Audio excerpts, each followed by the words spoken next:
Ma chère collègue, la parole est à Monsieur Juanico.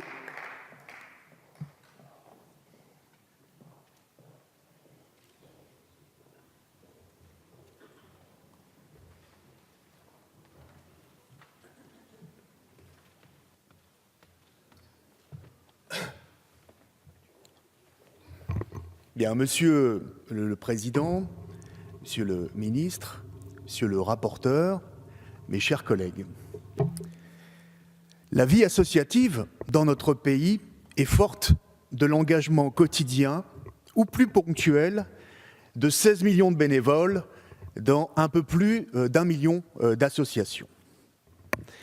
Nous le devons à la loi du 1er juillet 1901 relative au contrat d'association, une des grandes lois de la République, fondatrice de la République, et plus que jamais d'actualité.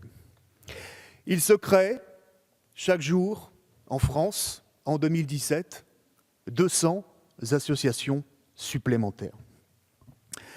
Donc l'engagement associatif est un atout considérable, mais aussi une spécificité qui nous est enviée partout en Europe.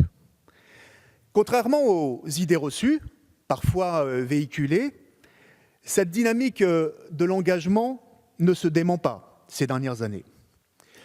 Le nombre de bénévoles a augmenté de 17% entre 2010 et 2016. Il a augmenté de 35% pour les jeunes de moins de 35 ans. Et le service civique, qui voit ses moyens budgétaires confortés en 2018, Monsieur le Ministre, y est pour beaucoup. La vie associative, c'est un joyau. C'est un joyau qu'il faut entretenir. Cette richesse, nous devons la préserver, nous devons la conforter, car elle est fragile. Si la grande majorité de ces associations, 85%, se reposent sur l'action de leurs seuls bénévoles, ce qui représente quand même 680 000 équivalents temps plein. On le sait, le secteur associatif est aussi très dynamique en matière de création d'emplois pérennes et non délocalisables. Près de 2 millions de salariés. 50% de ces associations employeuses comptent 1 ou 2 salariés. Aujourd'hui, force est de constater que la confiance est aujourd'hui abîmée, en particulier avec ces associations moyennes qui ne peuvent vivre sans, d'une part, un fort volant de bénévoles et d'autre part, un ou quelques salariés et souvent des contrats aidés, nous le savons tous, dans nos territoires. Aujourd'hui, la pérennité des activités de ces associations sportives, culturelles, de solidarité, les centres sociaux. La pérennité de ces activités associatives est aujourd'hui menacée par la décision brutale, sans concertation, sans solution de remplacement, prise par le gouvernement de réduire le nombre de contrats aidés de 460 000 en 2016 à 200 000 en 2018 et de baisser simultanément le taux de prise en charge financière de l'État de 75% en moyenne à 50%. Pourtant, nous le savons, ces contrats aidés, qui ne sont pas la panacée, je le reconnais, qui ne sont pas la panacée, mais ces contrats aidés sont indispensables au fonctionnement de certaines associations qui n'ont pas les moyens financiers de recruter des emplois traditionnels parce qu'ils sont trop coûteux. Et on le sait aussi, ces contrats aidés, contrairement à ce qui a été dit ces derniers mois, sont utiles socialement. Et je pense en particulier aux emplois d'avenir qui vont être supprimés.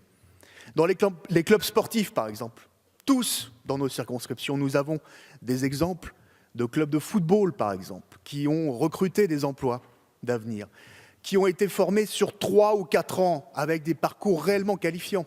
Ils ont passé leur brevet, ils ont passé leur diplôme d'État et ils sont devenus éducateurs sportifs et ils ont eu, contrairement à ce qui est dit aussi, leurs emplois pérennisés derrière dans un autre club, dans le même club ou dans la filière des métiers du sport qui est particulièrement dynamique. Nous le savons, nous le savons aussi, que nous allons assister dans les prochaines semaines, dans les prochains mois, à des fermetures de structures, ça a déjà démarré, à des réductions d'activité ou de voilure dans certaines associations, et on le sait, à la réduction de services rendus à la population, aux habitants de nos territoires. Nous serons particulièrement vigilants dans la période qui vient, Monsieur le Ministre, à ce que ces contrats aidés qui vont être supprimés dans la vie associative ne soient pas remplacés par des missions de service public, de service civique.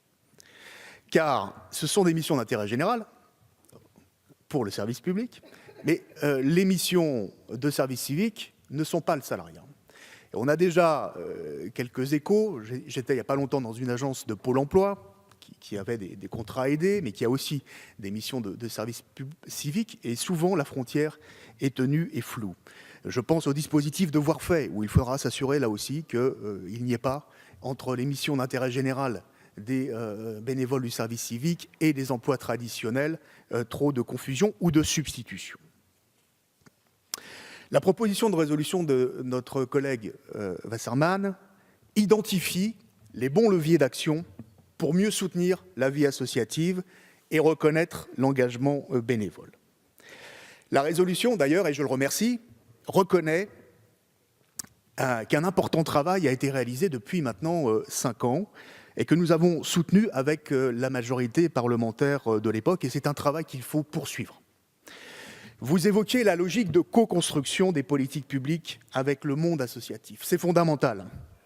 Le service civique est un bon exemple de co-construction de politiques publiques réussies en faveur de l'engagement des jeunes et en soutien à la vie associative, puisque ces bénévoles et ces volontaires du service civique sont pour 80% dans des structures associatives aujourd'hui.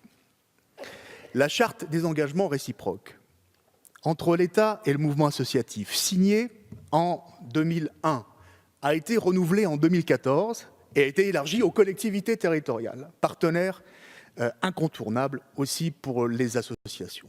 Il faut faire vivre à présent la charte des engagements réciproques dans tous nos territoires, et notamment une des dispositions qu'elle contribue à développer, qui sont les CPO, c'est-à-dire les contrats pluriannuels d'objectifs qui permettent de contractualiser avec les associations sur les territoires. Et je rejoins les propos du rapporteur tout à l'heure, le rôle de l'Assemblée nationale sera important aussi pour soutenir sur le terrain cette charte des engagements réciproques. Vous avez évoqué la simplification. C'est un élément fondamental pour la vie associative. J'ai évoqué tout à l'heure le nombre de bénévoles qui augmentait. Le problème est aujourd'hui, on le sait tous, chez les bénévoles responsables et ceux qui participent au bureau des associations, sur les épaules lesquelles repose aujourd'hui toute la charge de travail et toutes les responsabilités juridiques en particulier qui vont avec. Nous avons commencé à progresser, certes peut-être trop lentement, sur ce sujet. Le dossier unique de subvention, aujourd'hui, c'est une réalité et j'espère que maintenant, ça se déploie dans tout le territoire. La dématérialisation des démarches administratives, dites-le nous une seule fois, pour les associations, je crois que c'est un gain de temps extrêmement important. Nous avons aussi voté dans la loi santé, grâce à un amendement que j'avais porté avec Valérie Fournéron en particulier, un amendement très important qui permet de simplifier le certificat médical de non-contre-indication à la pratique sportive, valable désormais 3 ans, au lieu d'un renouvellement chaque année. Oui, c'était l'an dernier. Et maintenant, c'est en application depuis cet été, mais ça va être une forte simplification pour les bénévoles qui avaient cette charge de travail, mais aussi pour les familles qui devaient avoir cette contrainte. La reconnaissance de l'engagement associatif et du bénévolat, je pense au congé d'engagement bénévole qui permet à tous les salariés aujourd'hui de bénéficier de 6 jours par an, possiblement rémunérés, s'il y a un accord d'entreprise, au service de leur association. Je pense au compte d'engagement citoyen, aujourd'hui qui permet de mieux reconnaître, effectivement, avec des droits à la formation de 20 heures quand vous faites 200 heures dans votre association, mais aussi une meilleure reconnaissance de la VAE, la valorisation des acquis de l'expérience. Vous avez évoqué également la sécurisation financière et juridique. C'est fondamental. La loi sur l'économie sociale et solidaire, la loi dite Hamon, a permis là-dessus de sanctuariser la définition de la subvention, mais aussi d'inclure le droit, le dispositif local d'accompagnement qui accompagne 40 000 associations dans leurs projets dans nos territoires dans la loi. Donc c'est une bonne avancée. Il faudra aller plus loin, et en particulier sur le plan financier. Nous avions voté en 2012 l'abattement sur la taxe sur les salaires, jusqu'à 20 000 €, puis le CITS, le crédit d'impôt sur la taxe sur les salaires, qui n'est pas encore tout à fait l'équivalent du CICE pour les entreprises, puisqu'il est à un taux de 4% pour les associations et 6% pour les entreprises du secteur lucratif. Il faudra évidemment qu'il y ait une convergence de ces deux dispositifs de soutien financier et donc. Je voulais aborder, mais je n'en aurai pas le temps, Monsieur le Président, l'axe éducatif qui me tient particulièrement à cœur, et aussi au ministre. On a eu l'occasion déjà d'évoquer l'engagement citoyen dès le plus jeune âge. Il faudra notamment que le livret citoyen, vous teniez bon pour que nous puissions véritablement pouvoir le décerner aux élèves de 3e à 16 ans. Mais je ne pourrai pas, bien évidemment, tout développer. En tout cas, vous identifiez les bons leviers d'action. Je regrette tout simplement que il y a quelques semaines, une grande majorité d'entre vous ait voté la suppression d'un grand nombre de contrats aidés. Donc même si nous ne voterons pas contre cette proposition de résolution, nous ne pouvons pas tout à fait la cautionner. Merci. Merci.